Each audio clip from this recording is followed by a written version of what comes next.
Hey, what's up you guys and welcome back to my channel. Hey, what's up you guys? Welcome back to my channel. Hey, what's up you guys and welcome back to my channel. Hey, hey, hey, hey, hey, hey, hey, hey, hey, what's up you guys? Welcome back to my channel.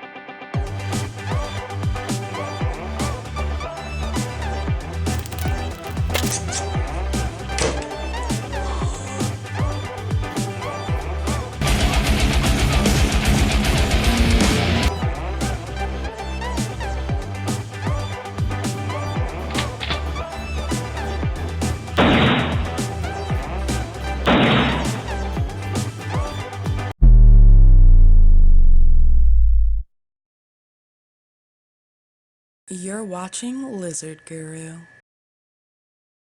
Hey, what's up you guys and welcome back to my channel. It's so great to have you guys. So for today's video, what we're going to be doing is I'm going to be covering 20 Beardie questions that people ask the most, and this is going to be 20 questions that you guys have asked me the most on this channel. So let's get to it. So number one is, why do you always direct us to another video when you're explaining a topic in one video and then say, hey, go watch this video? Well, that's simply because I try to have a 10-minute span, and if I've already created a whole video on that topic, I'm not going to re-explain it in this video. One, because it takes up too much time. Two, because I took hours and days and probably a whole week to create that other video where it already explains it. And three, because someone else has already seen that video that's watching the current video and doesn't want to sit through that and will probably not watch the rest of the video because of it. Number two, why do you kiss your dragons if they can give you salmonella? Because if your dragon has proper care, then kissing them, you will not get salmonella. The only reason that you can catch salmonella from them is if you physically eat their poo, or if you put your hand across their butt and then lick your hand. You just don't do that. My babies are very, very clean. They get baths twice a week. They never have poo on them, and I kiss them on the heads all the time. It's not like I'm kissing their butt, so no, I'm not gonna get salmonella from them. Number three, how much should I feed my dragon? This is something that I've covered in many different videos before. It's different for a juvenile dragon to an adult dragon. If you want to go see the adult dragon diet, go up here and watch that video. It explains it completely. For a juvenile dragon and an adult dragon, when you're feeding them bugs, you only want to feed them as much as they can eat within a 15-minute span in one sitting. And for a juvenile dragon, they eat bugs every single day, every week. You want to make sure you're supplementing, and for the salads, they should be getting a salad every single day. Number four, should I use nighttime heating? I am going to go ahead and let the other Alex tell you that. The only other light you may need is a ceramic heat emitter, which produces nothing but heat, and it is not an actual light. It does not produce any light whatsoever.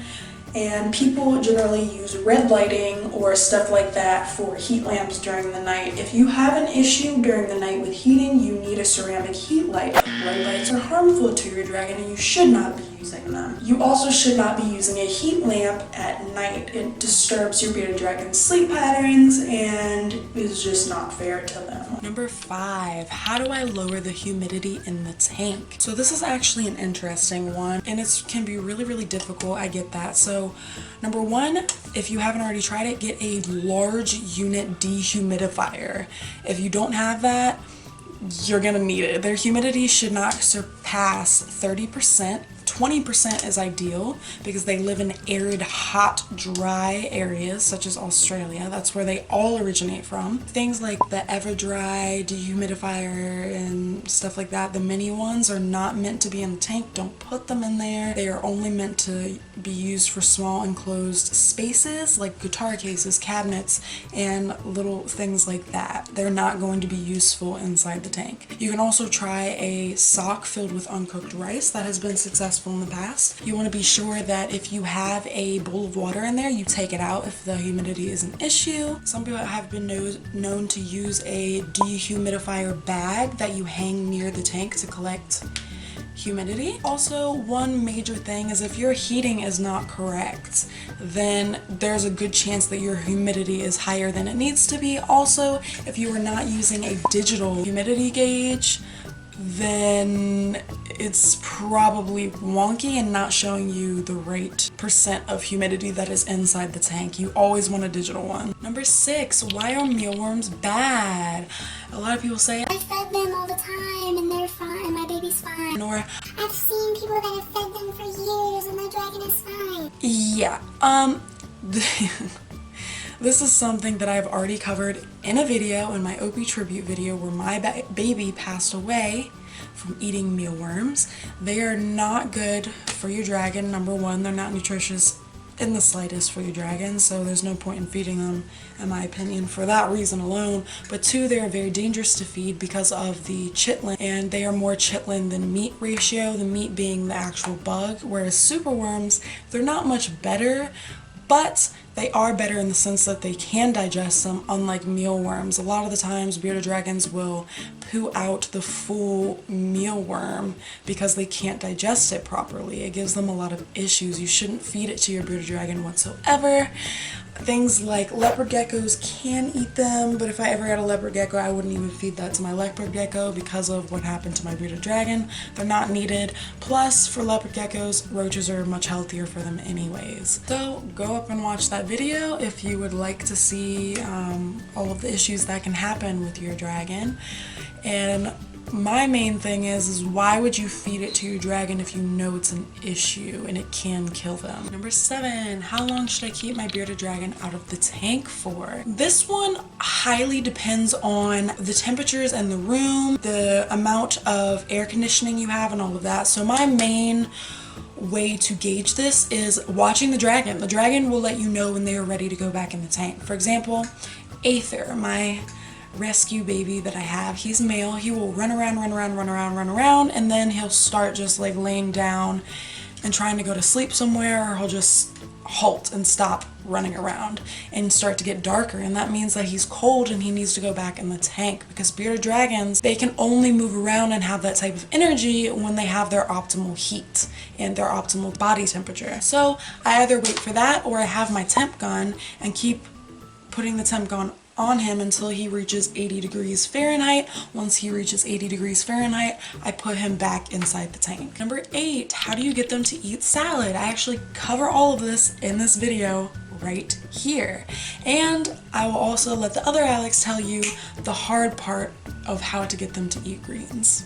Firstly, if you have not tried everything I have gone over in this video on how to get your babies to eat greens, go watch that, try those methods. If those don't work, then you're gonna have to just be hard on them, because dragons can last a while without food. So if it gets really bad, what you do is you try a slurry and give them the taste of it type of thing. Try that for a little while, or you starve them out. What I mean by this is you wait a few days. You don't feed them for like 2-3 days. You make sure that you give them a salad each and every time, and most of the time they will be so hungry that they will go ahead and eat the salad. Number 9, how do I get my baby to drink water, or why aren't they drinking water? This is simply because if you have a bowl of water in the tank, they are not able to see the water unless it's moving. This is why with baths, they freak out so much, because there's this thing that they cannot see that is moving their body, but they can feel it, and it freaks them out to no end. They are likely to not drink the water in the tank if they can't see it moving. There have been times where I've moved my finger in the water and they're like, oh, water.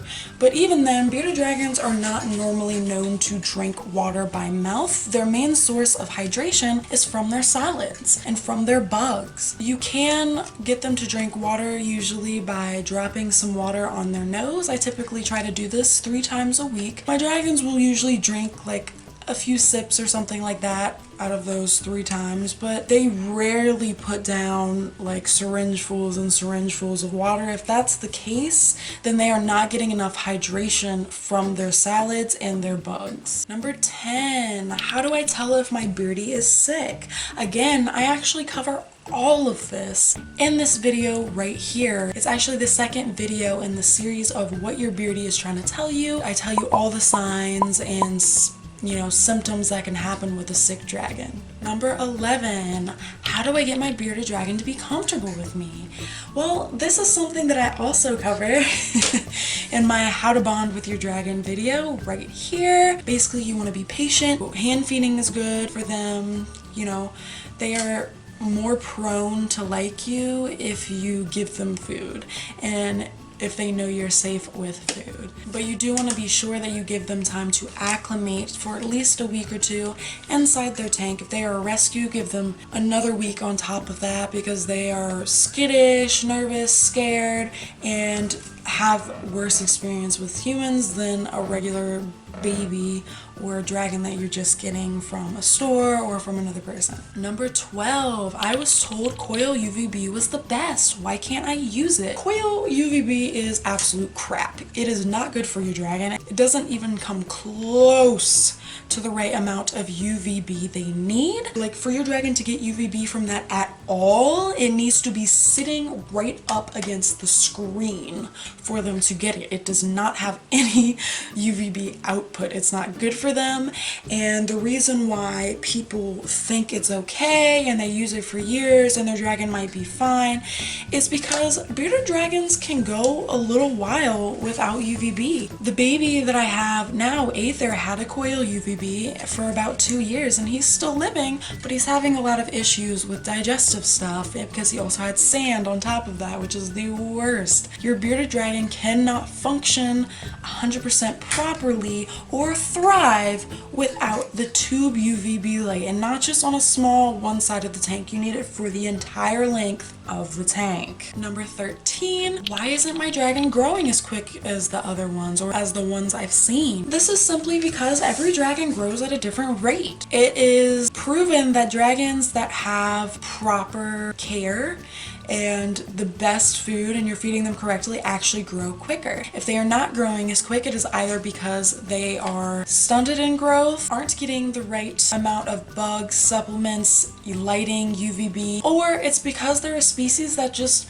remain small, like a Rankin's dragon, for example. They remain super tiny and they don't grow as long as the other dragons. Number 14, how long can I have my bearded dragon outside for? How long do you usually have your beardies outside for? Because it can be really stressful for them, I don't usually go past an hour for having them outside, especially if it's direct sunlight. I always make sure that my dragons have access to shade if they need it. For example, in the stroller that I have, I'll put them outside in the stroller for about 30 to 45 minutes max, and then I will bring them inside and put them back in the tank so they can de-stress. If they are looking really stressed out, really scared, not really, doing much, just petrified, I will bring them back in after 15 to 20 minutes. Because the natural UVB from outside is very beneficial for them, and I think every dragon should have access to natural sunlight. Number 15, how do I tell how old my dragon is? If you don't already know the age from a reputable breeder or from the pet store having it, or you don't have a birth certificate, then all of it is a guesstimate from there. You can go onto Google and find the growth charts, and it can give you a guesstimate of about how old your dragon is from its length. If they are past a year old and they're done growing, then from there on, then it's just speculation. I mean, they can be any age at that point. Number 16, when do bearded dragons go into brumation? What time of year do dragons go into brumation? So I actually have 3 brumation videos. I'll start you with the first one up here. Go ahead and watch that. It'll explain everything about brumation if you don't already know it. But for bearded dragons, them going into brumation, it can be any time of year. Normally it is in the winter when the colder months are there because they can't regulate their body temperature. So in the wild, it is in the winter that they go into brumation. Now, if they are in captivity, they can go into brumation any time of the year. Also, if your bearded dragon has not hit a year old yet, then they are not likely to go into brumation. Number 17, why is my bearded dragon so lazy? I get this question all the time. It's because bearded dragons are lazy. They don't really do a lot. But there are some factors that might play into this. They could be sick.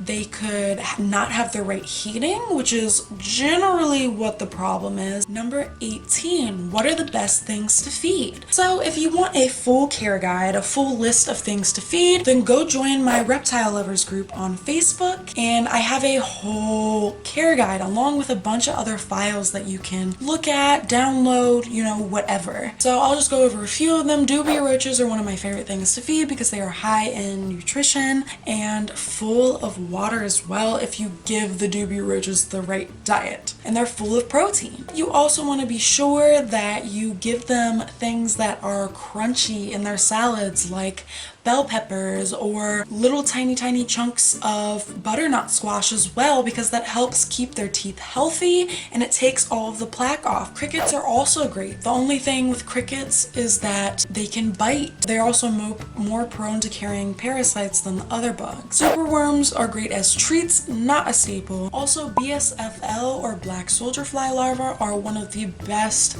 staples that you can feed in your bearded dragon's diet because they are filled with natural calcium. You don't have to dust these at all with any supplements. When it comes to salads, my favorite greens to feed are bok choy, collard greens, or mustard greens. Endives and stuff like that are great too, but these are the general ones that my babies like to eat. And I will say that collards, out of all of those, tend to last longer in the fridge and they don't spoil as quickly. Now when it comes to veggies, I really love feeding them bell peppers. Snap peas are really good.